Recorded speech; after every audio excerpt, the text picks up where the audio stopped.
السلام علیکم۔ ہم اردو کی کتاب سورج مکھی کا ایک سبق ہے تحریک پاکستان میں خواتین کا حصہ، اس کو سمجھنے جا رہے ہیں۔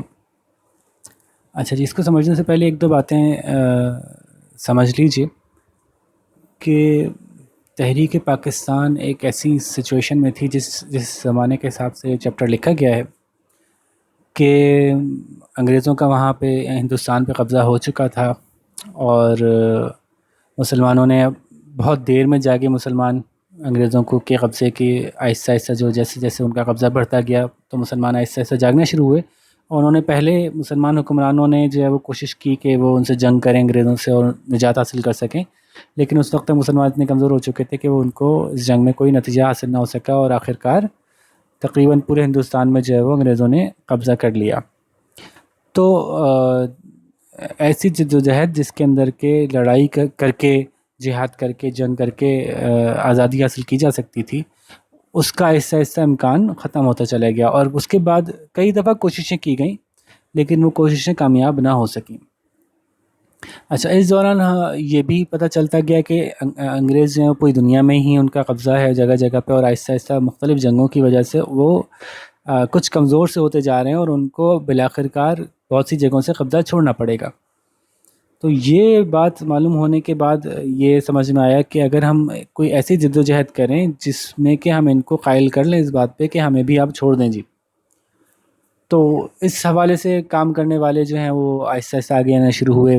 پہلے تو انہوں نے انگریزوں کی مشینری کے ساتھ کام کرنا شروع کیا، یعنی جو بھی ان کے آفیسز تھے ان کے اندر اپنا رول پلے کرنا شروع کیا، ان کے ہاں جا کے تعلیم حاصل کی، ان کو انڈرسٹینڈ کیا وہ کس طرح کا ان کا کلچر ہے، ان کا کس طرح کا ان کا ماحول ہے، یا ان کا قانون کیا ہے، یہ جاننے کی کوشش کی، اور پھر آہستہ آہستہ جو ہے وہ اپنی کچھ سیاسی جماعتیں بنائیں کہ ملک کو چلانے کے لیے سیاست کی ضرورت تھی، ملک کو چلانے کے لیے انگریز کو لوکل لوگ بھی چاہیے تھے، وہ پوری کی پوری اپنی آبادی تو ہندوستان یا دوسرے ملکوں میں جہاں ان کا قبضہ تھا نہیں لے جا سکتے تھے، تو ان کو لوکل لوگ چاہیے ہوتے تھے جو کو ان کی ہیلپ کریں اس ملک کو چلانے کے لیے۔ تو ان لوگوں نے پہلے آہستہ آہستہ جو ہے وہ اپنی کچھ پارٹیز بنانا شروع کی۔ اس نے پہلے کانگریس بنی، تو تمام مسلمان، ہندو، سب جو وہاں پہ جن کے اوپر قبضہ تھا وہ سب شامل ہو گئے کانگریس میں، اور اسی دوران جو ہے وہ ایک خلافت موومنٹ بھی چل رہی تھی جو کہ جو ہے وہ مسلمانوں کی ایز اے ہول، پوری دنیا کے مسلمانوں کی موومنٹ تھی جو اس بات کی کوشش کر رہی تھی کہ مسلمانوں کا جو خلافت کا نظام تھا وہ برقرار رہ سکے اور انگریز کو تباہ نہ کریں۔ وہ ایک الگ سلسلہ تھا۔ اس دوران ہندوستان میں جو آزادی کی تحریک تھی وہ کانگریس کی شکل میں لوگ سامنے آنا شروع ہوئے۔ یہ وہ لوگ تھے جو پڑھے لکھے تھے، جو کہ انگریز کے نظام کو سمجھ چکے تھے، اور انگریز کے نظام میں رہتے ہوئے انگریز سے لڑائی کرنا چاہتے تھے۔ تو یہ سیاسی نظام تھا جی، اس میں بہت سے جو ہیں مسلمان بھی شامل تھے، بہت سے ہندو بھی شامل تھے۔ قائد اعظم محمد علی جناح اس زمانے میں بہت بڑے لیڈر تھے، اور وہ کانگریس میں بھی بہت بڑے لیڈر مانے جاتے تھے۔ ٹھیک ہے جی، کانگریس کے بعد میں آنے والے بڑے بڑے لیڈر سے زیادہ بڑے لیڈر محمد علی جناح تھے، چاہے وہ نہرو ہوں یا اور دوسرے ان کے مشہور لیڈرز ہیں، وہ سارے جو ہیں وہ قائد اعظم سے چھوٹے تھے۔ ٹھیک ہے، تو گاندھی جی وہ بھی قائد اعظم کے سے ان کا درجہ نیچے تھا کانگریس میں، لیکن ایونچولی قائد اعظم کو اور دوسرے مسلمان لیڈرز کو احساس ہو گیا تھا کہ یہ جو ہونے جا رہا ہے کانگریس میں آہستہ آہستہ، یہ ہندوؤں کی بات زیادہ کر رہے ہیں اور کمبائنڈ ہندوستان کی بات نہیں کر رہے، جس میں کہ مسلمانوں کا بھی برابر سے حق ہو اور ان کی بھی مرضی چلے اور ان کی بھی رائے مانی جائے۔ تو چونکہ ہندو زیادہ تعداد میں تھے تو انگریز کا قانون یہ تھا کہ وہ ڈیموکریٹکلی ملک چلا رہے تھے اپنے ملک کو، تو ہندوستان میں بھی ایسا لگنے لگا کہ اگر ڈیموکریسی آ گئی، اور ڈیموکریسی ایسی آ گئی جس میں کہ ہندوؤں کو زیادہ فیور کیا گیا اور مسلمانوں کے حقوق کا خیال نہ رکھا گیا، تو چونکہ ہندو تعداد میں زیادہ ہیں تو آٹومیٹکلی ہر قانون ان کے حساب سے بن جائے گا اور مسلمانوں کو آہستہ آہستہ پیچھے چھوڑ دیں گے۔ تو یہ بڑی کلیئر ہو گیا تھا مسلمانوں کو کہ یہ کانگریس جو ہے وہ ہندوؤں کو ریپرزینٹ کر رہی ہے، مسلمانوں کو نہیں کر رہی۔ تو یوں قائد اعظم نے بھی کانگریس چھوڑی، اور بہت سے دوسرے مسلمان رہنماؤں نے بھی کانگریس چھوڑ کے یہ سوچا کہ اب کیا کریں، تو ایک الگ جماعت بنائی گئی، مسلم لیگ، آل انڈیا مسلم لیگ کے نام سے۔ اس میں بہت ساری تفصیلات میں آپ کو نہیں بتا رہا ہے کہ کیسے بنی، کیا ہوا، کیا مسائل ہوئے۔ میں ڈائریکٹ چونکہ اس چیپٹر پہ آنا چاہ رہا ہوں تو اس لیے مختصراً آپ کو اس کا بیک گراؤنڈ بتا رہا ہوں۔ اچھا، مسلم لیگ جب بنی تو اس وقت مسلمان جو ہیں وہ انگریزوں سے شدید نفرت کرتے تھے، اور اس وقت یہ بھی کچھ مسائل تھے کہ جو انگریزوں کے طریقے سے آزادی حاصل کرنا چاہتے تھے ان سے بھی کوئی بہت زیادہ ہمدردی شروع میں مسلمانوں کو نہیں تھی، لیکن بالآخر کا مسلم لیگ نے جو ہے وہ یہ بات سمجھی کہ ہمیں اگر آزادی کے لیے کام کرنا ہے تو ہمیں مسلمانوں کو سب تک اپنا میسج پہنچانا پڑے گا، اور ان کو سمجھانا پڑے گا کہ ہم اسلام اور اسلام کی خاطر ایک نیا ملک حاصل کرنا چاہ رہے ہیں۔ ہمارا مقصد جو ہے وہ انگریزوں کی حکومت میں رہتے ہوئے کچھ کرنا نہیں ہے یا انگریزوں کی غلامی نہیں ہے۔ تو یہ ایک جگہ ایسی بنی آہستہ آہستہ کہ مسلم لیگ جو بنی تھی یہ ایسے لیڈر سے، اس سیاسی لیڈر سے جو انگریزوں کے ساتھ مکالمہ بات چیت کر کے آزادی حاصل کرنا چاہ رہے تھے۔ عام مسلمان یہ سمجھتا تھا کہ انگریز جو ہے وہ ہمارے پاس قابض ہے، ہم اس سے بات بھی نہیں کرنا چاہتے۔ تو آہستہ آہستہ اس گیپ کو برج کرنے کی ضرورت تھی، اور مسلم لیگ کو اپنا یہ احساس دلانا تھا کہ نہیں، ہم مسلمانوں کی نمائندہ جماعت ہے، مسلمانوں کے طریقے سے ہی ملک حاصل کرنا چاہتے ہیں، مسلمانوں کے طریقے سے ہی ملک حاصل کر کے اس میں رہنا چاہیں گے، ہم ایسا نہیں کر رہے کہ ایک اور انگریز ٹائپ کا ملک بنا لیں گے۔ تو مسلم لیگ نے جو ہے وہ اپنی لوگوں تک اپنی ریچ بڑھانے کی کوشش کی، لوگوں تک اپنا پیغام پہنچانے کی کوشش کی کہ جی ہمارا اصل مقصد کیا ہے، ہم کانگریس جیسے نہیں ہیں، ٹھیک ہے۔ تو اسی طرح کے کچھ سفر کے اندر قائد اعظم محمد علی جناح بڑی محنت کر رہے تھے، ان کے ساتھ جتنے بھی ساتھی تھے وہ بھی محنت کر رہے تھے، اور وہ آہستہ آہستہ وہ بھی اڈیپٹ کر رہے تھے کہ جی ٹھیک ہے، ہم پڑھ لکھ کے سمجھ کے سیکھ کے تو باہر سے آئے ہیں، اور انگریزوں کی پورا کلچر ہم نے سیکھا ہوا ہے اور دیکھا ہوا ہے، لیکن اب چونکہ ہم ایک مسلمان ملک کا مطالبہ کر رہے ہیں تو ہمیں اپنے اندر بھی اسلام کی جو بنیادی تشخص ہے اس کو لانا پڑے گا۔ تو آپ دیکھ سکتے ہیں کہ پہلے قائد اعظم کا جو لباس تھا، جو حلیہ تھا، وہ کچھ تھوڑا سا برٹشرس کو فالو کرتا تھا، پھر آہستہ آہستہ قائد اعظم جو ہیں وہ اسلامی تشخص کی طرف آئے۔ تو یہ بڑی لمبی کہانی ہے، خیر۔ تو اسی دوران یہ احساس ہوا کہ ہندوستان میں جب تک ہم خواتین کو بھی اس بارے میں آگاہ نہیں کریں گے کہ ہم یہ کیا ہو رہا ہے، تحریک آزادی کیا ہے، اور وہ بڑھ چڑھ کے اس میں حصہ نہیں لیں گی، تو ممکن نہیں ہے کہ الیکشنز ہوں اور مسلم لیگ جیت جائے، کیونکہ کانگریس تو بڑی تیزی کے ساتھ اپنی خواتین کو بھی اس نے انوالو کیا، اور بڑا زبردست انہوں نے مہم چلائی کہ وہ ہر صورت الیکشن جیتیں، تاکہ جتنا وہ الیکشن جیتیں گے اتنا ہی زیادہ ان کی نمائندگی آگے ہوگی، اور وہ زیادہ اپنی مرضی کی بات منوا سکیں گے انگریز سے۔ تو مسلم لیگ کے بڑا ضروری تھا کہ وہ الیکشن جیتے، اور اس الیکشن کو جیتنے کے لیے انہوں نے پھر خواتین کو بھی ریچ آؤٹ کرنا شروع کیا، اور یہاں پھنس یوں گئے کہ زیادہ تر خواتین اسلام پسند تھیں، اور وہ مردوں سے نہ ملنا چاہتی تھیں، نہ بات کرنا چاہتی تھیں، نہ جلسوں جلوسوں میں آنا ان کو پسند تھا، اور ٹھیک ہے اس میں کوئی حرج نہیں تھا، لیکن ان تک پیغام پہنچانے کے لیے مسلم لیگ کے پاس کوئی ٹول نہیں تھا کہ وہ کن کے ذریعے سے، کیونکہ وہ تو تھوڑا سا ماڈرنسٹ جماعت کے زیادہ تر لوگ جو تھے وہ تھوڑا سا ماڈرنسٹ تھے، ان کے پاس ایسی خواتین نہیں تھیں جماعت میں جو کہ ہیلپ کر سکیں۔ تو یہاں کچھ بڑی بڑی خواتین کا کچھ کردار ہے جو کہ اس چیپٹر میں پھر آنے والا ہے۔ اس میں دونوں طرح کی خواتین نے رول پلے کیا، کچھ ایسی خواتین تھیں جو کہ دیندار بھی تھیں اور وہ مسلم لیگ کے ساتھ شامل ہوئیں، کچھ ایسی خواتین تھیں جو دیندار تو نہیں تھیں لیکن ان کو یہ سمجھ میں آ گیا تھا کہ ہم بحیثیت مسلمان ایک قوم اگر اپنا الگ ملک حاصل نہیں کر سکیں گے تو ہمیں ہندو ہر صورت پیس دے گا اور ہمارا کوئی تشخص برقرار نہیں رہ سکے گا۔ تو وہ بھی پھر پوری طرح سے اس میں شامل ہو گئے، انہوں نے بھی چونکہ ان کے لیے تھوڑا آسان تھا باہر نکلنا ملنا جلنا، تو وہ پوری طریقے سے شامل ہوئیں مسلم لیگ کے اندر، اور گھر گھر جا کے انہوں نے پیغام کو عام کیا۔ اور پھر جو عام خواتین تھیں جو کہ مسلمان تشخص کے اسلامی تشخص کے ساتھ وہاں زندگی گزار رہی تھیں، وہ بھی پھر مسلم لیگ میں شامل ہوئی۔ اچھا مزے کی بات یہ کہ جو مسلمان اسلامی تشخص کے ساتھ زندگی گزار رہی تھیں وہ نہ اپنا نام بتاتی تھیں نہ اپنا پردہ اتارتی تھیں، تو ان کے نام زیادہ موجود نہیں ہیں، ان کے بارے میں نہ کوئی جانتا ہے، نہ ان کی کوئی تصویریں ہیں، ظاہر ہے وہ پردہ نشین خواتین تھیں، حالانکہ ان کا بہت بڑا کردار ہے۔ یوں کہیں کہ کردار ان کا بہت بڑا یوں ہے کہ ان کی تعداد زیادہ تھی، انہی کو اصل میں بلانا تھا، انہی کو اصل میں پکڑنا تھا، لیکن پکڑنے کے لیے جو ٹول بنی جو خواتین وہ عموماً وہ تھیں جو کہ تھوڑا ماڈرن طبقے سے تعلق رکھتی تھیں، لیکن وہ چونکہ سامنے آ جاتی تھیں تو انہی کے بارے میں زیادہ معلومات موجود ہے، انہی کے زیادہ نام سامنے آتے ہیں، ٹھیک ہے۔ اچھا میں یہ نہیں کہہ رہا کہ ان کی خدمات نہیں ہیں، بے شک ان کی زبردست خدمات ہیں، صرف میں یہ عرض کرنا چاہ رہا ہوں کہ جب آپ یہ نام دیکھیں گے نا تو ان میں زیادہ تر ایسی خواتین ہی نظر آئیں گی آپ کو جو اس زمانے کے حساب سے مردوں کے شانہ بشانہ چل رہی تھیں۔ اس میں وہ والی خواتین نظر نہیں آئیں گی جو کہ اصل میں جنہوں نے بہت بڑا کام یوں کیا کہ انہی کو بلانا تھا، اور انہوں نے گھر میں بیٹھ کے اپنے مردوں کو اپنے بچوں کو جو ہے اپنے بھائیوں کو نکالا اور ان کو کہا کہ تم مسلم لیگ میں شامل ہو، اور ان کو ترغیب دی، اور انہوں نے خود بھی بڑھ چڑھ کے حصہ لیا، لیکن اپنی تشخیص سامنے نہ اپنی شخصیت کو سامنے نہ لے کے آئیں اور گمنام رہ کے کام کرتی رہیں۔ تو ان کا نام ضرور لینا یہاں ضروری ہوگا جو کسی کتاب میں کہیں موجود نہیں، ٹھیک ہے، ان کے نام موجود نہیں ہیں، ان کی تصویریں موجود نہیں ہیں، ٹھیک ہے۔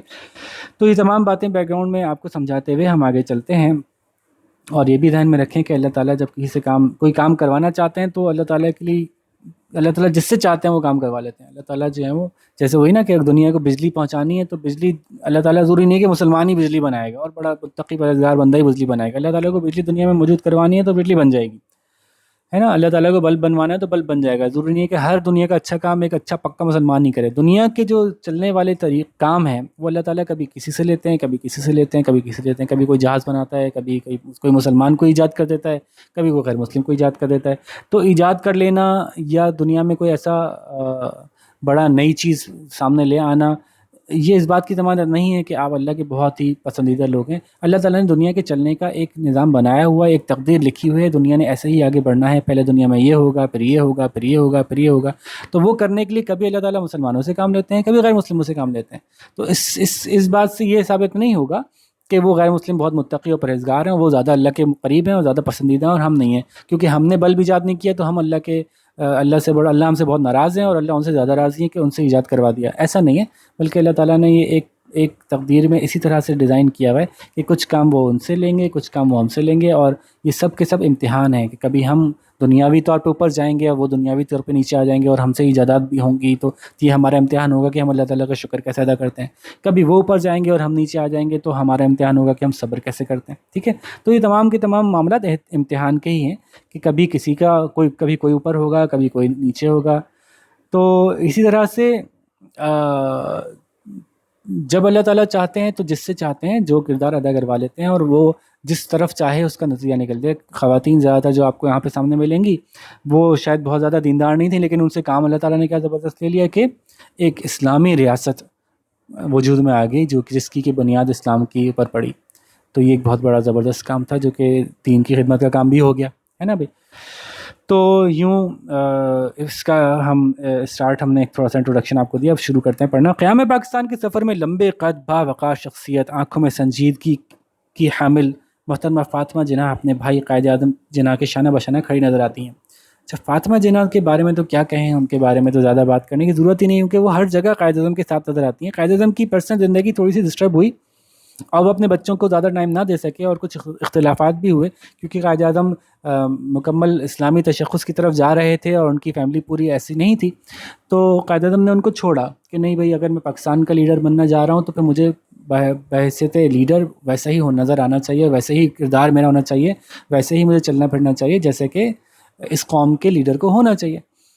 تو کچھ اختلافات ایسے ہوئے کہ قائد اعظم نے فیصلہ کیا کہ نہیں, مجھے اپنی قوم کا ساتھ دینا ہے اور مجھے یہاں پہ وطن کی آزادی کے لیے اپنا باقی سب کچھ قربان کرنا ہے. تو قائد اعظم نے اپنی فیملی کو قربان کیا, لیکن فاطمہ جناح نے بھی اپنی زندگی کا مقصد اپنے بھائی کے مقصد کو بنا لیا اور انہوں نے بھی اپنی زندگی میں وہ سب کچھ قربان کیا اور پاکستان بنانے میں لگ گئیں, پاکستان کی جدوجہد میں لگ گئیں. تو فاطمہ جناح ہر جگہ جہاں قائد اعظم تھے وہاں نظر آئیں گی, کیونکہ قائد اعظم کے پاس اور کوئی پھر نہیں بچا تھا. ٹھیک ہے جی. تو اپنے بھائی کے قائد اعظم محمد علی جناح کے شانہ بشانہ کھڑی نظر آتی ہیں. تحریک پاکستان کے کی انقلابی مہم کے دوران بچوں سے بزرگوں تک, بچیوں سے خواتین تک سب نے حد المقدور حصہ لیا. حد المقدور یعنی اپنی ہر ممکن کوشش کی. ٹھیک ہے, جتنا ان کی استطاعت تھی اتنا انہوں نے حصہ لیا. ٹھیک ہے, قدرت طاقت جتنی ان کے پاس تھی. کیونکہ یہ آہستہ آہستہ سمجھ میں آ گیا تھا کہ اگر اب آپ اس تحریک میں حصہ نہ لیں گے تو آپ کچھ ہی دنوں میں انگریز تو چھوڑ کے چلا جائے گا, اور انگریز نے اگر چھوڑ کے چلا گیا اور وہ کانگریس کے حوالے کر گیا تو بھائی گئے آپ. کیونکہ انگریز کا تو پھر بھی کوئی قانون تھا, اور لیکن آپ یہ دیکھ ہی رہے ہیں کہ ہندو کا کوئی قانون میجورٹی میں آنے کے بعد ان کا کوئی قانون نہیں ہونا تھا مسلمانوں کے لیے. اور وہ سارے معاملات اب فی الحال یہاں پہ آپ انڈیا میں بھی دیکھ ہی رہے ہیں کہ کس طرح سے آج کل مسائل چل رہے ہیں مسلمانوں کے لیے ہندوستان میں. ٹھیک ہے, تو سب نے یہ سمجھ لیا تھا, آہستہ آہستہ لوگ سمجھتے جا رہے تھے اور ان کو حصہ لینا تھا لازمی طور پہ تحریک پاکستان میں. تو محترمہ فاطمہ جناح کا نام ان خواتین میں سر فہرست ہے جو مکمل جانفشانی سے اس مقصد میں کامیابی کی جدوجہد میں شامل رہیں. مکمل جانفشانی, اپنی پوری طرح سے اپنی جان لگا دی انہوں نے. ایسی محنت کرنا کہ اگر جان بھی دینی پڑے تو ضرور دے دی جائے, اس کو جانفشانی کہتے ہیں. تو اس مقصد کے لیے شامل رہیں اور لگی رہیں, اور بالآخر کار آپ کو اگر آہستہ آہستہ ان کے بارے میں جانیں گے, ان کی تاریخ پڑھیں گے, تو انہوں نے اپنا سب کچھ قربان کر دیا پاکستان کے لیے. تو آپ عام طور پہ خواتین میں ان کا نام اور ان کی تصویر زیادہ دیکھتے ہیں، لیکن اس چیپٹر میں اور بھی کچھ نام آ رہے ہیں تو ان کے بارے میں انشاءاللہ ذرا بات کرتے ہیں۔ ابتدا میں خواتین اپنے حق اور اختیار سے ناواقف ہونے کی بنا پر 1937 کے صوبائی الیکشن میں ووٹ ڈالنے کی ذمہ داری سے الگ تھلگ رہی ہیں۔ میں نے بتایا آپ کو کہ شروع میں نہیں شامل ہونا چاہتے تھے وہ والے مسلمان خواتین و حضرات جو کہ یہ سمجھتے تھے کہ انگریزوں کے طریقے سے ہم وطن حاصل نہیں کرنا چاہتے۔ اس کی وجہ سے مسلم لیگ کی کل نشستوں کا صرف چوتھائی حصہ مسلم لیگ حاصل کر سکی۔ اس کی وجہ سے مسلم لیگ جو جن نشستوں پہ لڑ رہی تھی ان میں سے صرف کوارٹر ہی جیت سکی، باقی ہار گئی۔ تو یہ ایک مسئلہ تھا، تو اس لیے مسلم لیگ کو یہ کلیئر کرنا پڑا پبلک میں کہ ہمارا ایکچوئل تشخص کیا ہے اور ہم کس لیے یہ وطن حاصل کرنے کی کوشش کر رہے ہیں، اور یہ نعرہ کہ پاکستان کا مطلب کیا، لا الہ الا اللہ، یہ سب واضح کرنا پڑا ان کو عوام میں، تب جا کے بات آگے چلی۔ تو اچھا، قائد اعظم نے 1937 میں آل انڈیا مسلم لیگ کے اجلاس منعقدہ لکھنؤ میں، لکھنؤ ایک جگہ کا نام ہے ہندوستان میں، وہاں پہ تقریر کرتے ہوئے فرمایا کہ میں ہر مرد، عورت اور بچے کو تلقین کرتا ہوں کہ آپ سب آل انڈیا مسلم لیگ کے جھنڈے تل جمع ہو کر اپنے آپ کو منظم کریں اور اپنی صفوں میں اتحاد پیدا کریں، لڑیں نہیں، منظم ہوں، کسی ایک طریقے پہ چلنے کی کوشش کریں، کسی ایک نظام کے تحت چلیں، کسی جماعت کے انڈر میں آ جائیں، جیسے کہ مسلم لیگ کے انڈر میں آ جائیں، اور چاہے بچے ہوں، بوڑھے ہوں، مرد ہوں، عورتیں ہوں، سب کو ہی آنا پڑے گا، ورنہ نہیں چل سکے گا معاملہ۔ مسلم لیگ کے جھنڈے تلے سب کو جمع ہونا پڑے گا، ورنہ ہم نہیں جیت سکیں گے، اور اگر ہم نہیں جیت سکے الیکشنز اور اپنی امپورٹنس نہیں ثابت کر سکے انگریز کو، تو وہ کانگریس کے حوالے کر جائیں گے پورا ملک۔ تو اس تقریر کے نتیجے میں مسلمان عمومی طور پہ سبھی جمع ہوئے، اور جو مسلم لیگ کی پوری ٹیم تھی انہوں نے محنت کرنا شروع کی پبلک کو تک پہنچنے کی۔ تو اس میں خواتین بھی، مسلم خواتین جوق در جوق مسلم لیگ میں شامل ہونے لگیں۔ اچھا، اگین وہ جوق در جوق شامل ہونے والی خواتین میں سے وہ خواتین زیادہ سامنے آئیں جو کہ سامنے آنے میں ان کو کوئی مسئلہ نہیں ہوتا تھا، باقی کام سبھی کر رہی تھیں، لیکن بس سامنے تصویروں میں آنا نہیں چاہتی تھیں۔ تو ان میں بیگم محمد علی جوہر سب سے پہلے مسلم لیگ کی مجلس عاملہ کی رکن بنی تھی۔ محمد علی جوہر بہت بڑے آدمی تھے، مولانا محمد علی جوہر، شوکت علی جوہر، یہ دو بھائی تھے جنہوں نے بہت کام کیا خلافت موومنٹ میں، اتنا کام کیا کہ اپنی جان لگا دی کہ اس وقت کے مسلمانوں کی خلافت انگریز نہ ختم کریں۔ بہرحال وہ ختم ہونی تھی، وہ ختم ہو گئی، لیکن یہ کہ انہوں نے اپنی پوری ممکن کوشش کی۔ ان کی بیگم جو تھی مسلم لیگ کی، محمد علی جوہر کی بیگم مسلم لیگ کی سب سے پہلی رکن بنی مجلس عاملہ کی، جو ورکنگ کمیٹی ہے ان کی، اس کی سب سے پہلی رکن بنی۔ اچھا، ان سے پہلے بھی ایک خاتون تھیں، بیگم محمد علی جوہر سے پہلے بھی۔ اچھا، آپ یہ دیکھیں کہ یہ خاتون پردے دار خاتون تھیں اور اس کے باوجود مسلم لیگ کا پارٹ بنی۔ اس کے پیچھے کون تھیں؟ اس کے پیچھے اماں بھی تھیں جی۔ اماں بھی جو ہیں وہ عبادی بیگم ایک خاتون تھیں جن کے بیٹے تھے یہ دونوں، محمد علی جوہر اور شوکت علی جوہر، یہ تھیں جی اماں بھی۔ اماں بھی اصل میں ایک کردار تھیں، ایک ایسی خاتون تھیں جنہوں نے بڑا انسپائر کیا مسلم ایسی عورتوں کو جو کہ اسلام پسند بھی تھیں، لیکن ان کو یہ سمجھ میں آ گیا تھا کہ ہمیں انگریز کو ابھی ایسے ہی ہرانا پڑے گا، یہی مجبوری ہے۔ تو مسلم لیگ یا اس طرح کی سیاسی موومنٹس کو انہوں نے بڑا، اماں بھی نے بڑا سپورٹ کیا، خوب پش کیا اپنے دونوں بیٹوں کو بھی، مولانا محمد علی جوہر اور مولانا شوکت علی جوہر کو، اور خواتین کو بھی انہوں نے پش کیا کہ تم لوگ اسلام کی حدود میں رہتے ہوئے بھی اس جدوجہد میں پورا ساتھ دے سکتے ہو، ٹھیک ہے۔ تو ان اماں بھی کا نام یہاں موجود نہیں ہے، لیکن یہ مین کردار تھیں، اور ان کی بہو یہ بیگم محمد علی جوہر تھیں جو سب سے پہلے مسلم لیگ کی مجلس عاملہ کی رکن بنی۔ تھوڑا سا ان کے بارے میں آپ کو بتاؤں، ان کا نام جو تھا نا، جو بیگم محمد علی جوہر تھیں، ان کا نام تھا اصل میں امجدی بیگم۔ اچھا، ان کی تصویر آپ کو دکھاؤں میں آپ کو، اگر یہ میں نے ہمیں، یہ جناب آپ دیکھیں، یہ پہلی خاتون ہے جو یہاں کتنے سارے حضرات کھڑے ہیں، بڑے بڑے نام ہیں جی۔ ویسے تو اگر کبھی وقت ملا دل تو چاہ رہا ہے کہ ان سب کے بارے میں آپ کو بتاؤں میں کہ یہ کون کون لوگ کھڑے ہیں۔ قائد اعظم کھڑے نظر آ رہے ہیں آپ کو، لیاقت علی خان کھڑے نظر آ رہے ہیں، انہی کے بیچ میں جو ہے وہ یہ امجدی بیگم جو مسز مولانا محمد علی جوہر ہیں وہ بھی کھڑی ہوئی ہیں اپنے پورے برقعے کے ساتھ۔ یہ جو ہیں یہ شادی کے بعد جب آئی تھیں اپنے گھر تو بی اماں سے بڑی متاثر ہوئیں، اور انہوں نے ان کو بڑا پش کیا کہ جی تم بھی شامل ہو۔ ان کی 4 بیٹیاں بھی ہوئیں، بہت ہی ٹف لائف گزاری انہوں نے، بڑی مصروف لائف گزاری۔ ایک طرف بیٹیاں تھیں، اچھا بڑی جلدی شادی ہو جاتی تھی، تو 15-16 سال کی عمروں میں شادیاں بھی کر دیں، خود بھی اسی عمر میں شادی ہو کے آئی تھیں، بچوں کی شادیاں بھی اسی عمر میں کر دیں۔ اور مولانا صاحب جو تھے وہ کبھی اس ملک کبھی اس ملک اپنی تحریک کے سلسلے میں کہ کنونس کریں انگریز کو کسی طرح سے کہ وہ خلافت کو ختم نہ کریں اور لوگوں کو ابھاریں کہ اس سلسلے میں لوگ ابھریں اور کام کریں۔ تو یہ بھی ساتھ ساتھ جاتی تھیں اپنے شوہر کے اور ہر جگہ پارٹیسپیٹ کرتی تھیں، اور اس کے ساتھ ساتھ اپنا گھر بھی دیکھ رہی تھیں، اور حالانکہ اچھے کھاتے پیتے گھرانے کے بڑے لوگ تھے، لیکن ایسا ایسا انگریز نے ان کے اوپر بڑا تنگ کر دیا گھیرا، اور ان کے سارے جو سورسز آف انکم تھے وہ ختم کر دیے، ان کی جائیدادیں ضبط کر لیں، ان کو اپنے آبائی گھر نہیں جانے دیا جاتا تھا، تو بہت مشکل میں رہتے تھے. اور پتہ چلے اسی دوران ان کی 2 بیٹیوں کو ٹی بی ہو گئی. وہ آگے پیچھے ان کی بھی اموات ہوئیں، کم عمر میں ہی 17 18 19 سال کی عمر میں، حالانکہ شادیاں ہو گئی تھیں ان کی، لیکن اس کے بعد ان کی بیٹیوں کی 2 بیٹیوں کی وفات ہو گئی، وہ بھی انہوں نے خود ہی ہینڈل کی، گزاری. اور ساتھ میں تحریک آزادی کا بھی کام چل رہا ہے، تحریک خلافت کا بھی کام چل رہا ہے، اپنے میاں کا بھی پورا وہ ساتھ دے رہی ہیں. اچھا حالانکہ سب کچھ تھا، پھر بھی میاں سے ڈرتی تھیں. اور جو ہے وہ جب گھر آتے تھے میاں اور کوئی ایسی آواز لگاتے تھے، لگتا تھا کہ کوئی غصے میں ہے، تو کھٹ سے جو ہے نا وہ نماز پڑھنے کھڑی ہو جاتی تھی کہ جب تک ان کا غصہ نہیں ٹھنڈا ہو جائے گا وہ سلام نہیں پھیریں گی. میاں جو ہے ان کو جدو کہتے تھے، امجدی بیگم نام تھا تو جدو کہلاتی تھی، تو مشہور تھیں جی، جدو کے نام سے ان کو پکارا جاتا تھا، اور نک نیم تھا یہ ان کا. اچھا اسکولز بنائے انہوں نے، مختلف ہیلتھ سے ریلیٹڈ کام کیا، لوگوں میں غریبوں میں راشن تقسیم کرنا، یہ وہ بہت کام کیا انہوں نے. اور ایونچولی مسلم لیگ میں بھی یہ شامل ہو کے کام کرتی رہیں. گول میز کانفرنس ایک بڑی امپورٹنٹ کانفرنس ہوئی تھی، اس کے بارے میں بھی آپ مزید پڑھیں گے آگے جا کے، اس میں شامل ہوئی یہ خاتون لندن جا کے. ٹھیک ہے جی، تو یہ ان کا کردار تھا. اور جیسے انہوں نے بتایا کہ پہلی خاتون تھیں جو کہ مجلس عاملہ کی رکن بنی. اس کے بعد 1938 میں ایک اور علاقہ ہے پٹنہ، یہ بھی انڈیا کا ایک علاقہ ہے، کہ اجلاس سے مسلم خواتین کی ایک ذیلی کمیٹی بنائی گئی، سب کمیٹی جو بنائی گئی مسلم خواتین کی، اس میں بھی خواتین کو شامل کیا گیا. یہ خواتین کو کیوں شامل کیا جا رہا ہے؟ اچھا پورے ملک سے آ رہی ہیں، مختلف علاقوں سے، کوئی بنگال سے، کوئی پنجاب سے، کوئی کراچی سے، کوئی کہیں سے، کہ یہ مختلف علاقوں میں اپنے اپنے ایریاز میں خواتین میں جا کے سمجھائیں کہ یہ ہم اسلام کے لیے کام کر رہے ہیں، ہم پاکستان مسلمانوں کے لیے آزاد کروا رہے ہیں، اس میں آپ لوگ بڑھ چڑھ کے حصہ لیں. تو جی ممبئی ایک علاقہ تھا، وہاں سے محترمہ فاطمہ جناح شامل ہوئیں، اس کمیٹی میں حصہ بنی. پنجاب سے بیگم وقار النساء نون شامل ہوئیں، بیگم شاہ نواز شامل ہوئیں. یہ کون 2 خواتین تھیں؟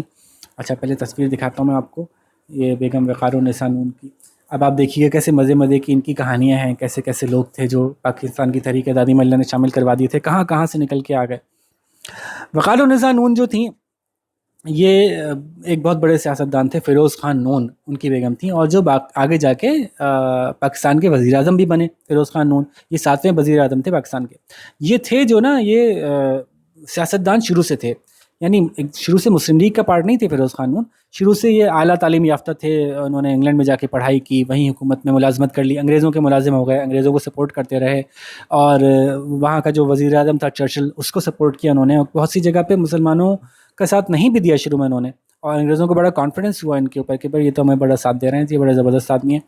اچھا انہوں نے ایک آسٹرین لڑکی سے شادی کی جس کا نام وکٹوریا تھا، اور شادی کے بعد مسلمان ہو گئی، تو یہ وکٹوریا سے بن گئی وقار النساء. ٹھیک ہے جی، تو 1920 میں ان کی پیدائش ہوئی تھی، سن 2000 میں ان کا انتقال ہوا. کافی عرصے یہ زندہ رہیں ماشاءاللہ، اور پاکستان میں یہ شامل رہیں، اور پاکستان کے اندر آنے کے بعد بھی اپنی خدمات دیتی رہیں پاکستان میں. ٹھیک ہے جی، تو یہ وقار النساء جو تھیں انہوں نے مسلم لیگ میں شمولیت اختیار کی. کیسے کہ فیروز خان نون جو ہے آہستہ آہستہ جب انہوں نے دیکھا کہ مسلم لیگ بن رہی ہے، تو وہ حالانکہ تھے انگریز کے ملازم، لیکن انہوں نے پیچھے سے سپورٹ کرنا شروع کر دیا کہ ہاں یہ کام صحیح ہو رہا ہے، اس کو میں سپورٹ کرتا ہوں. تو انہوں نے مسلم لیگ کی حمایت کی، اور مسلم لیگ میں جہاں جہاں ضرورت پڑی انہوں نے اپنا حصہ ڈالا، اور اپنی بیگم کو ضرور لگا دیا ساتھ میں کہ جہاں عورتوں کو ضرورت ہے تم تو ایڈوانس مطلب تم تو کر سکتی ہو، تم تو نکلی ہوئی ہو، تم تو دیکھ ہی رہی ہو. اچھا یہ چونکہ پہلے سے ہی اپنے شوہر کے ساتھ انگریزوں کے میکینزم دیکھ رہی تھیں، لنڈن میں جاب کر رہے تھے وہ، تو وہ دیکھ رہی تھیں کیسے کیا چل رہا ہے، انگریزوں کے قوانین کیا ہیں، انگریزوں کا کلچر کیا ہے، تو یہ کافی کچھ جانتی تھی انگریزوں کے بارے میں. تو جب یہ مسلم لیگ میں شامل ہوئی تو ان کی وجہ سے کافی سپورٹ ملی کہ خواتین میں انہوں نے سمجھانا شروع کیا کہ یہ کام کرتے کیسے ہیں، سیاست چلتی کیسے ہے، یہ ساری چیزیں بتانے میں ان کا کافی کام تھا. ٹھیک ہے، اسی طرح سے فیروز خان نون نے یونینسٹ پارٹی بنائی تھی اپنی کہ جی میں الگ سے ایک پارٹی بنانا چاہتا ہوں، اور پھر آخری وقت میں جا کے نا یہ پارٹی 1946 میں انہوں نے مسلم لیگ میں شامل کر دی تھی، جس کی وجہ سے ایک دم سے مسلم لیگ کو کافی سپورٹ مل گئی تھی، اور ایک دم سے مسلم لیگ کا الیکشن جیتنے کا چانس اور بڑھ گیا تھا. تو فیروز خان نون کا کافی کردار ہے، اور پاکستان بننے کے بعد بھی ان کا کام تھا. فیروز خان نون نے گوادر عمان کے ساتھ، جو پہلے گوادر جو ہمارا گوادر تھا پہلے عمان کا حصہ تھا، تو یہ عمان سے لیا اور اس کے بدلے کچھ پیمنٹ کی گئی اور یہ پاکستان میں شامل کیا گیا. تو ان کی بیگم یہ شامل تھیں وہاں پہ جو ابھی تذکرہ ہوا، یہ تھیں جناب وقار النساء. ٹھیک ہے جی، تو یہ شامل ہوئیں کہاں سے؟ پنجاب سے. اور بیگم شاہ نواز پنجاب سے شامل ہوئیں. بیگم شاہ نواز کون سی تھیں؟ بیگم شاہ نواز جو تھیں ان کا پورا نام تھا بیگم جہاں آرا شاہ نواز. یہ بھی 1979 میں پیدا ہوئی تھیں، اور سوری 1896 میں پیدا ہوئی تھیں اور 1979 میں جا کے ان کا انتقال ہوا. ٹھیک ہے، کافی پڑھی لکھی خاتون تھیں، اور ان کی میں آپ کو تصویر دکھاتا ہوں اور پھر ان کے حالات بتاتا ہوں. یہ ہیں جی بیگم جہاں آرا شاہ نواز، یہ ان کی ریئل تصویر ہے، اور یہ ان کی اسٹیمپ ہے جو ان کے نام سے ایشو ہوا تھا. ان کو حکومت پاکستان نے اعزاز دیا تھا. تو یہ بھی کافی پڑھی لکھی خاتون تھیں، سیاست میں سرگرم تھیں، بالکل مذہبی نہیں تھیں، بالکل اسلام بہت زیادہ پسند نہیں تھا ان کو، ریسٹرکشنز اچھی نہیں لگتی تھیں. ان کے ابا جو تھے وہ کافی پڑھے لکھے آدمی تھے اور پولیٹکس میں بہت آگے تھے اور امیر آدمی بھی تھے. تو بیرسٹر شفیع نام تھا ان کا. تو انہوں نے بھی اپنی بیٹی کو کافی سپورٹ کیا کہ ٹھیک ہے تم بڑھو آگے، جو کر سکتی ہو کرو. تو انہوں نے کافی سارے یعنی لڑائی کی بڑی شوقین تھیں، ہر جگہ جا کے نا لڑنا جھگڑنا. اور گول میز کانفرنس میں انہوں نے بھی خطاب کیا تھا جا کے انگریزوں سے، اور انگریز بڑے انسپائر ہوتے کہ واہ بھائی کوئی مسلم عورت خطاب بھی کر سکتی ہے. اس زمانے میں تو مسلم خواتین نہیں بولتی تھی نا اس طرح سے، سب کے سامنے آگے بولنا ان کو پسند نہیں تھا. لیکن یہ ایک خاتون تھیں جو آئی تھیں، انہوں نے بڑا اپنا اظہار کیا تھا کہ میں مسلم ہونے کے باوجود بھی آپ کے سامنے بول سکتی ہوں، اور اس طرح سے. خیر، تو انہوں نے بھی اپنا کردار ادا کیا اور یہ شامل ہوئیں مسلم لیگ کے اندر. پہلے ان کے والد صاحب شامل ہوئے، اور والد صاحب کے ساتھ یہ خود بھی شامل ہوئیں، اور انہوں نے کافی کام کیے. اچھا، شروع میں جب مسلم لیگ میں شامل ہوئیں، مسلم لیگ شامل ہونے کے بعد الیکشن وغیرہ ہوئے، الیکشن میں انہوں نے حصہ لیا اور الیکشن جیت بھی گئیں. اور پھر مسلم لیگ نے جب ان سے کہا کہ ہم چاہتے ہیں کہ جتنی بھی سیٹیں مسلم لیگ نے جیتی ہیں وہ سب ہم چھوڑ دیں، تو سب نے چھوڑ دیں، انہوں نے نہیں چھوڑی. اس پہ مسلم لیگ سے نکالی بھی گئی تھیں. مطلب تھوڑا سا جھگڑا وگڑا کرنے کا ان کی عادت تھی، لڑائی جھگڑا کرتی رہتی تھی. تو پھر لیکن 1946 میں 1942 میں الیکشن جیتی تھیں، اور پھر مسلم لیگ سے نکالی گئی تھیں، لیکن 1946 میں واپس آ گئیں. ایکٹیو بہت تھیں چونکہ، اور اسی طرح سے پاکستان بننے کے بعد بھی ایکٹیو رہیں نا. اور ایک قانون پاس کرنے جا رہی تھی پاکستان بننے کے بعد اسمبلی میں، کیونکہ پہلے سارے قانون انگریز کے تھے وہی ہم نے لے لیے تھے ادھار. پھر آہستہ آہستہ اپنے قانون بنانے کی کوشش کی ہم نے. آج بھی بہت سے قانون انگریزوں کے ہی ادھار لیے ہوئے ہم نے، یہ ہماری بڑی غلطی ہے. بہرحال، تو ایک قانون آنے والا تھا جس میں عورتوں کو وراثت کا حق دینا تھا، لیکن وہ قانون کسی وجہ سے نہیں آیا، تو یہ بڑے غصے میں آئی. 1948 میں انہوں نے حکومت کے خلاف ریلی نکال دی. اس وقت وزیر اعظم جو تھے وہ لیاقت علی خان تھے. انہوں نے بڑا سمجھایا کہ بی ذرا تھوڑا لحاظ کر لیں، ابھی ہم بنانا شروع کر رہے ہیں، ابھی سے ہی جھگڑا شروع کر دیا آپ نے. تو انہوں نے پھر باقاعدہ ان کو سمجھایا اور بتایا گیا کہ نہیں، ہم مسلم شریعت لا لا رہے ہیں، جو لے آئے پھر ایونچولی. مسلم شریعت لا میں تو ظاہر اسلام تو عورت کو حق دیتا ہے، انگریزوں کے قانون میں حق نہیں تھا ان کو عورتوں کو اپنے باپ کی وراثت میں، لیکن مسلم شریعت لا آ گیا تو پھر عورتوں کو حق مل گیا، ان کو بھی تسلی ہو گئی کہ ہاں بھائی ٹھیک ہے، ہو گیا کام. تو یہ خاتون جو تھیں یہ بھی شامل ہوئیں شروع میں ہی، اور ان کا نام یہاں پہ آیا جیسے میں نے بتایا، بیگم شاہ نواز. ٹھیک ہے، بیگم وقار النساء ہو گئیں، بیگم شاہ نواز ہو گئیں. اسی طرح سے دہلی سے بیگم اقبال ملک. اچھا، ان کے بارے میں کچھ بہت زیادہ مل نہیں پاتا کہ کون تھیں، کیا تھیں. ان کی نہ تصویر ملتی ہے نہ ان کی بایوگرافی ملتی ہے آسانی سے. ٹھیک ہے، یہ بھی شامل ہوئیں کہاں سے؟ دہلی سے. اور ساتھ میں دہلی سے بیگم نور الصباح شامل ہوئیں. بیگم نور الصباح کا بھی بڑا زبردست کردار تھا جی. میں آپ کو دکھاتا ہوں ان کی تصویر بیگم نور الصباح کی. یہ جو تھیں یہ محمد ظہیر الدین خان صاحب کی بیگم تھیں. وہ کون تھے جی؟ مجھے مل جائیں تو میں بیگم نور الصباح دکھاتا ہوں آپ کو جی. اچھا، ان کی آخری عمر کی تصویر ہے ہمارے پاس، شروع کی عمر کی تصویر نہیں موجود. یہ جناب بہت بڑے آدمی تھے ظہیر الدین خان صاحب، اور انڈیا میں ایک علاقے کے تقریباً سمجھ لیں کہ پرنس تھے. تو ان سے جب ان کی شادی ہوئی تو یہ پرنسس بن گئیں. اچھا، اب یہ پرنسس ایسی خاتون تھی جن کی کہ جوتی چپل بھی انگلینڈ سے آتی تھی. ٹھیک ہے، ہر کپڑا ہر چیز بہت ہی شاندار استعمال کی جاتی تھی. بہت امیر کبیر، بہت شان و شوکت سے رہنے والی خاتون تھیں. اچھا، اب ان کے میاں جو ہیں وہ سیاست میں آئے اور خلافت موومنٹ میں شامل ہو گئے. خلافت موومنٹ کا مطلب تھا کہ مولانا محمد علی، مولانا شوکت علی کے ساتھ جڑے. جب ان کے ساتھ جڑے تو خواتین جو ہیں ان کے گھر کی وہ بی اماں کے ساتھ جڑے. اب بی اماں کے ساتھ جب جڑیں تو آٹومیٹکلی بی اماں نے ان کو کہا کہ بھائی تمہیں بھی ایکٹیو رول پلے کرنا پڑے گا. میاں نے بھی سپورٹ کیا کہ ٹھیک ہے بھائی کرو. تو یوں یہ جو ہیں وہ تحریک آزادی میں شامل ہو گئی. پہلے خلافت موومنٹ میں شامل ہوئی بی اماں کے ساتھ، اور پھر آہستہ آہستہ مسلم لیگ کے اندر بھی انہوں نے اپنا کردار ادا کیا. اچھا، اب چونکہ یہ پہلے تو بڑی زبردست پرنسس تھیں، لیکن جب تحریک آزادی میں آئیں تو جیسے میں نے کہا نا کہ وہاں کے جو لیڈرز تھے ان کو یہ ثابت کرنا پڑا مسلمانوں کو کہ نہیں، یہ اسلام کی خاطر ہم کام کر رہے ہیں، ہم کوئی انگریزوں جیسا ایک نیا وزن نہیں بنانا چاہ رہے، کوئی نیا انگلستان نہیں بننے جا رہا ہے، یہ پاکستان بننے جا رہا ہے. نام گو بعد میں تجویز ہوا، لیکن مسلمانوں کو احساس دلانا تھا کہ ہم اسلام کی خاطر یہ کام کر رہے ہیں۔ تو خیر انگریزوں کے خلاف جب ایکٹیو ایکشن لینا شروع کیا تو ان کو اپنی چیزیں چھوڑنی پڑیں۔ انگلستان سے آئے ہوئے کپڑے نہیں پہننے، انگلستان سے آئے ہوئے جوتے نہیں پہننے، بلکہ انہوں نے ایک موومنٹ شروع کی تھی، کھدر موومنٹ، کہ جی لوکل بنی ہوئی چیزیں ہم استعمال کریں گے، کھدر پہنیں گے، کھدر پہ سوئیں گے۔ تو یہ کیا انہوں نے، آہستہ آہستہ اپنا سب کچھ چھوڑا، اور پھر جب انہوں نے زیادہ ایکشن لیا تو انگریز نے ان کے خلاف گھیرا تنگ کیا، ان کی چیزیں ضبط کرنی شروع کر دیں، ٹھیک ہے نا۔ تو یہ اتنی امیر لوگوں سے ہوتے ہوتے آہستہ آہستہ غربت کی طرف آئی، مطلب ویسی غربت تو نہیں جیسے کہ ہمارے یہاں تھی، لیکن پھر بھی کہاں سے کہاں ہو گیا معاملہ۔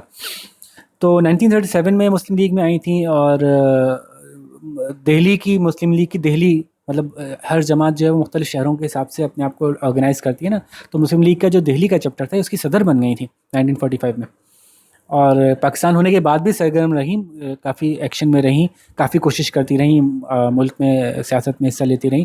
اس کے بعد جب مارشل لاء لگا تھا ایوب خان کا، تو اس زمانے میں انہوں نے پھر سیاست سے علیحدگی اختیار کیا، پھر کتابیں لکھتی رہیں، اور پھر ایک عام خاتون کی طرح اپنی زندگی گزار کے ختم کی۔ 1978 میں ان کا انتقال ہوا تھا، 1908 میں پیدا ہوئی تھیں، تو یہ بڑی زبردست خاتون تھیں جی۔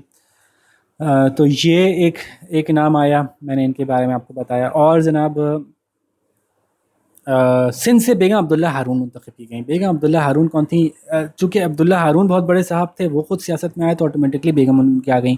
اچھا، جتنے بھی مسلمان ایکٹیو اور پیسے والے کاروباری یا جاگیردار لوگ تھے، ان کو پتہ چل گیا تھا کہ ہمارا پیسہ اور جاگیریں حفاظت میں نہیں رہیں گی انگریز کے جانے کے بعد، اور ہندو ہم سے چھین لیں گے، تو ان کو وہ بھی سارے کے سارے مسلم لیگ میں آہستہ آہستہ آنا شروع ہو گئے جب یہ ریئلائز ہوا۔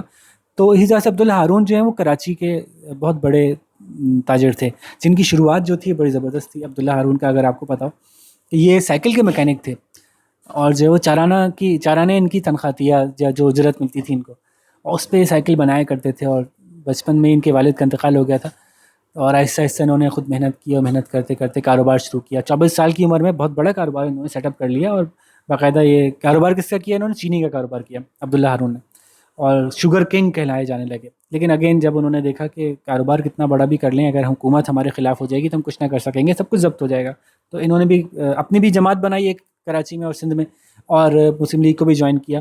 اچھا، اپنی پارٹی ان کی بہت زیادہ کامیاب نہ ہو سکی، لیکن بہرحال ان کا نام بہت بڑا تھا سندھ میں۔ تو ایونچولی جو قرارداد پاکستان جب منظور کرنے کے لیے پورے ملک سے لوگوں کو بلایا گیا، اور سیاستدانوں کو بلایا گیا، جو اپنے اپنے علاقوں کے نمائندہ لوگ آئے کہ جی ہم بھی سائن کرتے ہیں، ہم بھی ایگری کرتے ہیں اس قرارداد سے، ہم بھی چاہتے ہیں پاکستان بنے، ہم بھی چاہتے ہیں پاکستان بنے۔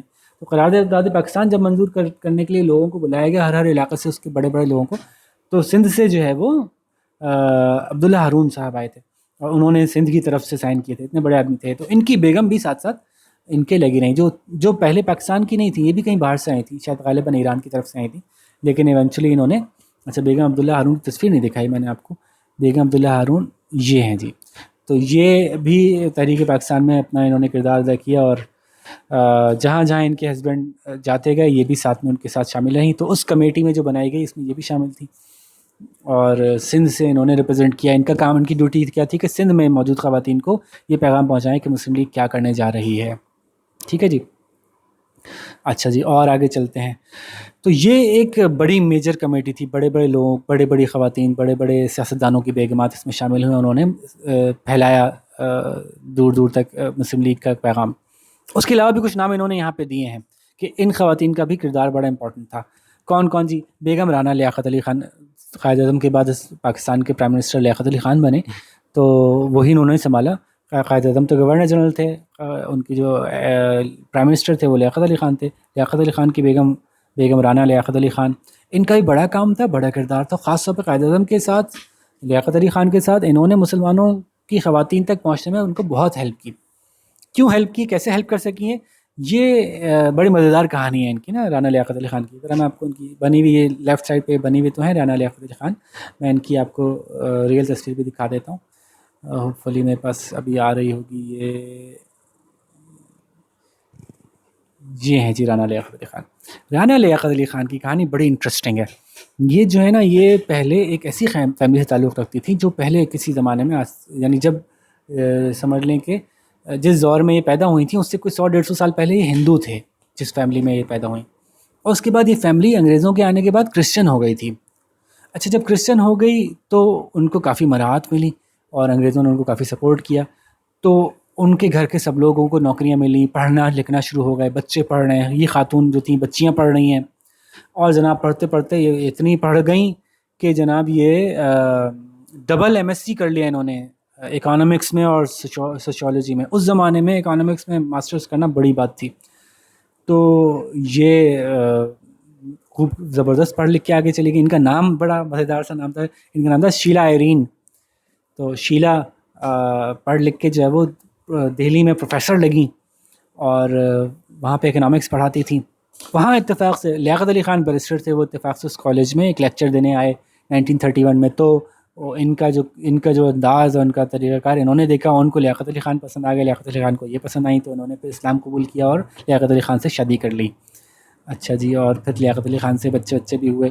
اچھا تھیں بہت ایکٹیو خاتون اور اکانومسٹ بھی تھیں، اور چونکہ اسلام میں نئی نئی آئی تھیں تو بہت ساری چیزیں ان کے لیے ایزی تھیں۔ پہلے بیک گراؤنڈ ان کا کرسچن تھا اور انگریزوں کے ساتھ بڑے تعلقات بھی تھے ان کی فیملی کے، تو ان کی ریچ بڑی ایزی تھی انگریز کی بات سمجھنا۔ تو قائد اعظم کے لیے بڑا آسان تھا ان کو سمجھانا کہ ہم کیا کہنا چاہ رہے ہیں، اور پھر ان کے ذریعے دوسری خواتین تک بات پہنچانا۔ تو انہوں نے بڑا اچھا رول ادا کیا اور اپنا نام پھر رانا رکھا، رانا لیاقت علی خان۔ تو جہاں لیاقت علی خان گئے وہاں رانا لیاقت علی خان گئیں، اور پھر اس جہاں خاص طور پہ جہاں کہیں اکانومکس سے ریلیٹڈ کمیٹی بنتی تھی، یہ آٹومیٹکلی اس کی صدر بن جاتی تھی، کیونکہ اتنی زیادہ پڑھی لکھی اور کوئی خاتون موجود ہی نہیں تھی، ٹھیک ہے نا۔ اور اس کے بعد پاکستان بننے تک انہوں نے اپنا کردار ادا کیا۔ ظاہر ہے پاکستان بنا تو لیاقت علی خان وزیر اعظم بنے، یہ ان کی بیگم تھی، پہلی خاتون اول پاکستان کی یہ بنی، ٹھیک ہے۔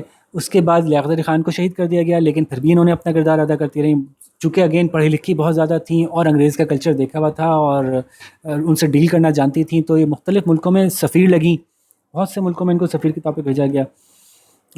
نیدرلینڈ کی سفیر بنی 1954 میں، اس کے بعد 1961 میں اٹلی کی سفیر بنی، پھر تیونس کی سفیر بنی۔ اچھا ان کے نام پہ کالج بنائے گئے پاکستان میں، جب واپس آئیں یہ سفارت سے تو اسی کالج میں پڑھایا، Rana Liaquat Ali Khan college of home economics میں انہوں نے پڑھایا۔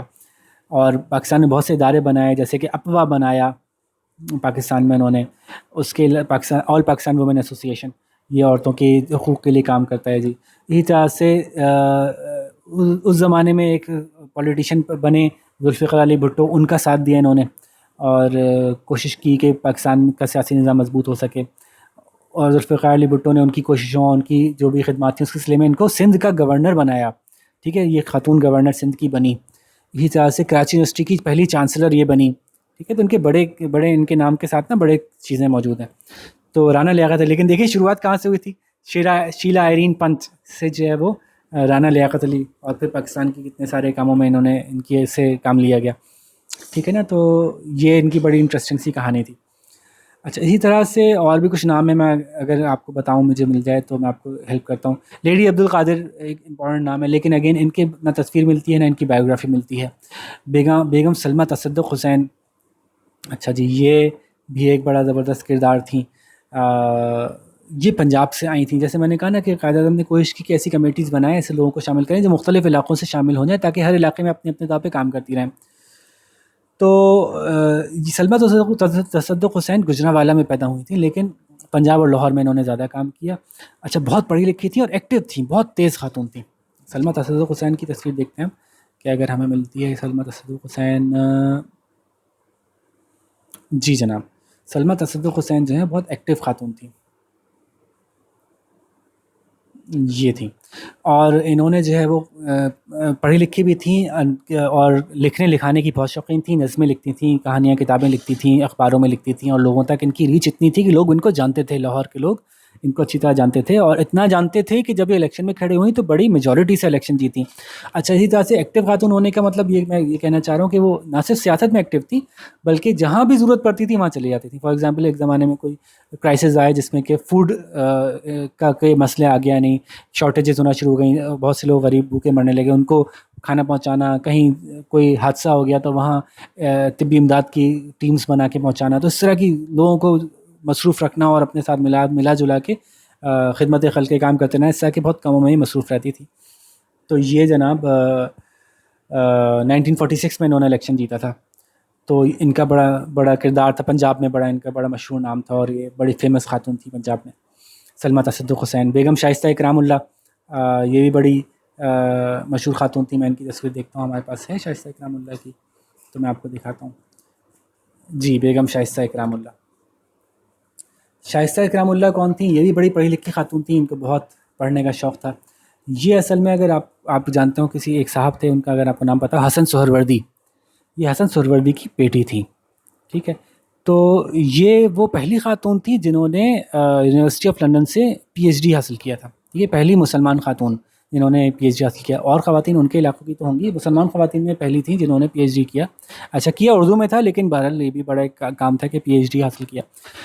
تو حسن سہروردی صاحب کون تھے؟ یہ برٹن میں ملٹری کے سرجن تھے. اگین یہ اسی ٹائپ کے لوگ تھے جیسے میں نے بتایا تھا نا، فیروز خان تھے، اس ٹائپ کے لوگ جو کہ پڑھے لکھے انگلستان میں وہیں نوکری کرنا شروع کر دی، وہیں انگلش امپائر کو سرو کر رہے تھے. تو انگلینڈ کی ملٹری کے سرجن تھے، اور شروع میں انگلستان کو بہت سپورٹ کیا انہوں نے، اور اتنا سپورٹ کیا کہ ان کو سر کا خطاب دیا گیا حسن سہروردی صاحب کو. لیکن ان کی بیٹی جو ہے وہ بھی اسی وجہ سے پڑھ لکھ بھی گئی، اور خوب اس نے آگے سے آگے گئی.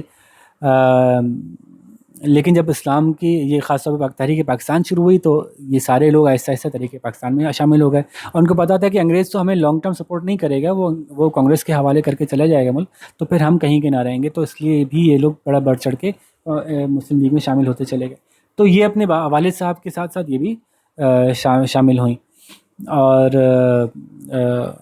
کافی کام کیا انہوں نے بھی مسلمانوں کی خواتین میں مسلم لیگ کا پیغام پہنچانے میں. اچھا مزے کی بات ہے کہ ان کی جو اولاد تھی ان میں سے ایک بیٹی جو ہے ان کی، وہ جارڈن کے ایک پرنس سے اس کی شادی ہو گئی، اور آج تک وہ موجود ہیں، زندہ ہیں. جارڈن کے شاہ کے بھائی تھے جن سے ان کی بیٹی کی شادی ہوئی، اور ان سے پھر ان کے بچے بھی ہیں. تو یہی بڑے مزے کی ایک ان کی ہسٹری ہے شائستہ اکرام اللہ. ٹھیک ہے جی. تو یہ حسن سہروردی صاحب کی صاحبزادی تھی، اور انہوں نے بڑا کام کیا مسلم لیگ کا پیغام پہنچانے میں. اور کوئی نام ان کا یہاں پہ آتا ہے تو میں ان کا بھی آپ کو بتاتا ہوں. بیگم نواز اسماعیل خان. نواز لکھا ہوا ہے انہوں نے، نواز نہیں ہے، یہ نواب ہے، یہاں پہ ان سے مسٹیک ہوئی ہے. بیگم نواب اسماعیل خان. یہ ایسا کرتے ہیں، یہ ہماری آخری خاتون لے لیتے ہیں، ورنہ تو اتنے نام ہیں میں تو بتاتے چلے جاؤں گا، لیکچر ختم ہی نہیں ہوگا. اچھا نواب اسماعیل خان پہ ہی ختم کرنا کیوں مناسب ہے؟ کیونکہ بیگم نواب اسماعیل خان ایک ایسے صاحب کی بیگم تھیں جو خود بہت بڑے صاحب تھے. ٹھیک ہے. نواب اسماعیل خان کون تھے جناب؟ یہ پاکستان کے جو مسلم لیگ کے یہ اس لیول کے کام آدمی تھے کہ ان کو کہا جاتا تھا کہ قائد اعظم کے بعد نمبر 2 یہ ہیں. ٹھیک ہے جی. یہ آپ کے لیاقت علی خان اور دوسرے جو بڑے لیڈرز تھے یہ بعد میں، اور نواب اسماعیل خان پہلے مسلم لیگ کے امپورٹنٹ رکن تھے. بہت بڑے آدمی تھے، بہت بڑے سیاستدان تھے، ان کا بڑا نام تھا، ان کی بہت عزت تھی، ان کی بڑی بات مانی جاتی تھی. قائد اعظم ایک زمانے میں شاید آپ کو پتا ہو کہ مسلم لیگ سے ناراض ہو کے چھوڑ کے چلے گئے تھے، مسلم لیگ کو انگلستان چلے گئے تھے. تو اس وقت پوری مسلم لیگ کو سنبھالنے کی ذمہ داری ان کے پر آئی تھی، نواب اسماعیل خان صاحب پہ. اور ظاہر ہے جب نواب اسماعیل خان خود اس میں شامل تھے تو ان کے بعد ان کے ساتھ ان کی بیگم بھی ساتھ ساتھ شامل رہیں. ٹھیک ہے. تو بیگم نواب اسماعیل خان جو ہیں وہ بڑھ چڑھ کر انہوں نے حصہ لیا، اور اس میں جو ہے وہ ہر طرح سے جہاں خود نواب صاحب شامل تھے وہاں وہ خود بھی شامل رہیں. اچھا نواب صاحب کی بھی کہانی تھوڑی سی انٹرسٹنگ ہے. تو حالانکہ وہ خاتون تو نہیں ہے، لیکن ان کی کہانی تھوڑی سی آپ کو بتاتا ہوں. جو آپ نے مشہور سنا ہے نا جناح کیپ، یہ نواب صاحب کی کیپ تھی اصل میں. جب قائد اعظم کو آہستہ آہستہ یہ سمجھایا جا رہا تھا کہ جی اب ہمیں ایسا کرنا چاہیے کہ ہمیں اپنا گیٹ اپ، اپنا لباس بھی مسلمانوں کے حساب سے ایڈجسٹ کرنا چاہیے. تو قائد اعظم کے پاس اس وقت تو نہیں تھا لباس کہ کیا پہنے، وہ تو سوٹ ہی پہنتے تھے. تو نواب صاحب نے اپنا لباس ان کو سونپا تھا، خاص طور پہ کیپ بڑی مشہور ہوئی. قائد اعظم نے جب ایک ٹوپی پہنی، ان کی نواب صاحب کی ٹوپی پہنی، تو بڑے لوگوں نے اس کو اپریشیٹ کیا کہ واہ بھائی زبردست، ہمارا لیڈر ٹوپی بھی پہننے لگا، یہ تو مسلمانوں کی روایت ہے. تو ٹوپی اصل میں نواب صاحب کی تھی اور مشہور ہو گئی جناح کیپ کے نام سے. ٹھیک ہے. یہ نواب تھے آگرہ کے. لیکن 1946 تک انہوں نے تحریک آزادی کا ساتھ دیا اور بڑا ان کا کردار تھا. لیکن پتہ نہیں اس کے بعد آہستہ آہستہ ہی پیچھے ہٹ گئے. کیا وجوہات بنی اتنی تفصیلات میرے پاس نہیں ہے، میرے علم میں نہیں ہے، اور اگر کھوجا جائے تو ہو سکتا ہے علم ہو بھی جائے.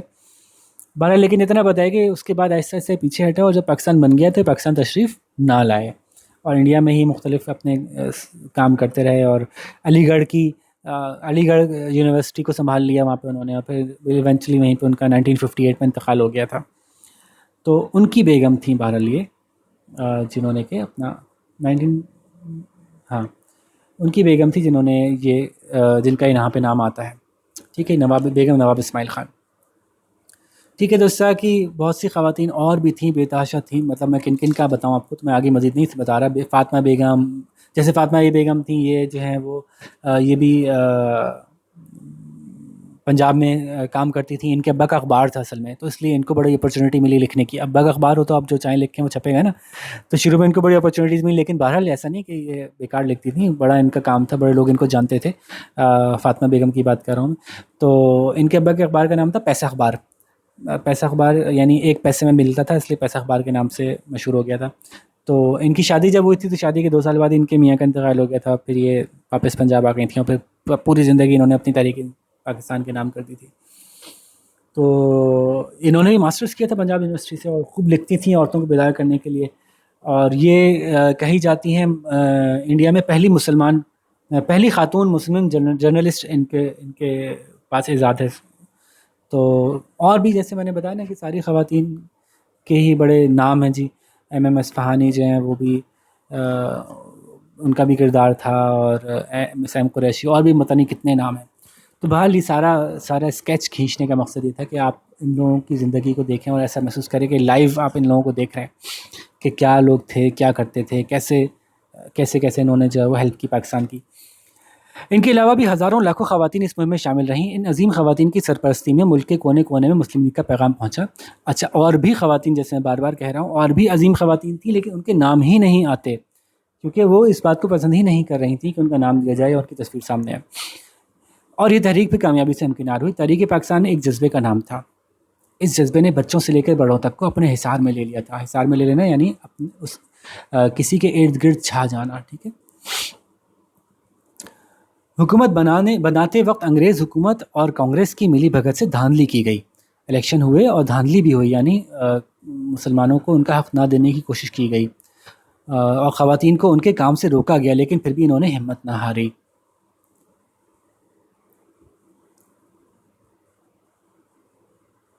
یہ دیکھیں بیگم عبداللہ ہارون بیگم شائستہ اکرام اللہ کی تصویریں موجود ہیں۔ 1940 سے 1947 تک عملی سیاست میں بھرپور کردار ادا کرنے کے ساتھ اپنے بیٹوں، بھائیوں، شوہروں کو مسلم لیگ کی حمایت کے لیے تیار کرنا ان کی بے مثال جذبے کی گواہی ہے کہ خواتین چاہے خود شامل ہوئیں، اور اگر خود نظر نہیں بھی آئیں تو انہوں نے اپنے بھائیوں، بیٹوں اور شوہروں کو راضی کیا کہ وہ آگے بڑھیں، ورنہ ہمارا جینا مشکل ہو جائے گا۔ اور اس راہ میں آنے والے جتنے مصائب اور نقصانات تھے ان کو سہا۔ بہت مصائب آئے، ٹھیک ہے، جیسے میں نے بتایا نا، کتنی ہر خاتون جو شامل ہوئیں ان کو انگریز نے سزا دی، ان کی چیزیں ضبط کر لی گئیں، ان کو بعض کو جیل ہوئی۔ ان میں سے بہت سی خواتین جو آئیں ان کو بھی بہت سی کو جیلیں ہوئیں، ان کو بند کیا گیا، مارا پیٹا گیا، ان کے بچوں کو ان کے سامنے مار دیا گیا، شوہروں کو مارا گیا، ہے نا بھائی۔ تو یہ تمام مشکلات، اور خاص طور پہ جب آزادی قریب آئی تو انگریزوں نے مل کے مسلمانوں کے خلاف عمل شروع کیا، اور انگریزوں نے تو ایسے حملے کیے کہ پورے مسلمان محلوں کو آگ لگا دی گئی، اور عورتوں کو مارا پیٹا گیا، ان کو بے عزت کیا گیا۔ تو اس راہ میں آنے والے مصائب اور نقصانات کو سہنا، ہنستے بستے گھروں کو اس ایک مقصد کے لیے چھوڑ دینا کہ ہم پاکستان کی خاطر اپنا گھر چھوڑ دیں گے، گھر بار چھوڑ کے کسی دوسرے گھر چلے گئے۔ بعض جب پاکستان بن گیا تو پھر اپنا انڈیا میں گھر چھوڑ کے پاکستان آ کے رہنا شروع کر دیا، وہاں بڑی بڑی حویلیاں چھوڑیں، یہاں پہ جھونپڑیوں میں آ گئیں۔ عمرہ، نوابوں کے ماحول کی عادی خواتین کا آسودگی سے بھرپور زندگی، آسودگی بڑے آسانی والی زندگی سے بھرپور، ہنستے بھستے گھروں سے نکل کر مہاجر بستیوں میں، ہے نا، وہاں سے نکل کے آئے، بڑے بڑے گھر چھوڑے، اور یہاں پہ آ کے کیا ملا؟ تو شروع میں تو جھونپڑیوں میں ہی رہنا پڑا۔ مہاجر بستیاں بنتی تھیں جہاں پہ جھونپڑیاں ہوتی تھیں، وہاں پہ آ کے مہاجر لوگ ہجرت کر کے آتے تھے ہندوستان سے، ان کو رہائش ملتی تھی شروع میں، پھر آہستہ آہستہ ان لوگوں کو دوسرے گھر دیے گئے یا زمینیں دی گئیں۔ مہاجر بستیوں میں صبر و برداشت سے رہنا پاکستان کی محبت کی چند مثالوں میں سے ہے۔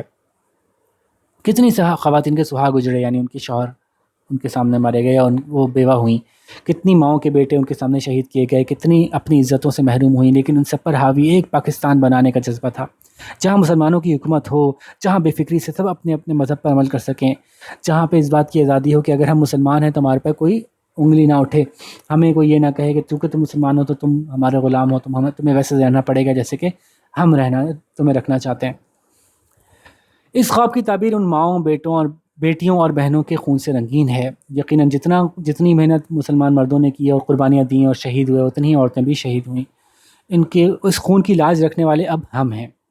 ہمیں چاہیے کہ ہم اس ملک کو ان کے خوابوں کے مطابق بنا دیں، جہاں امن ہو، سکون ہو، ترقی ہو، ایک دوسرے سے محبت ہو، برداشت ہو۔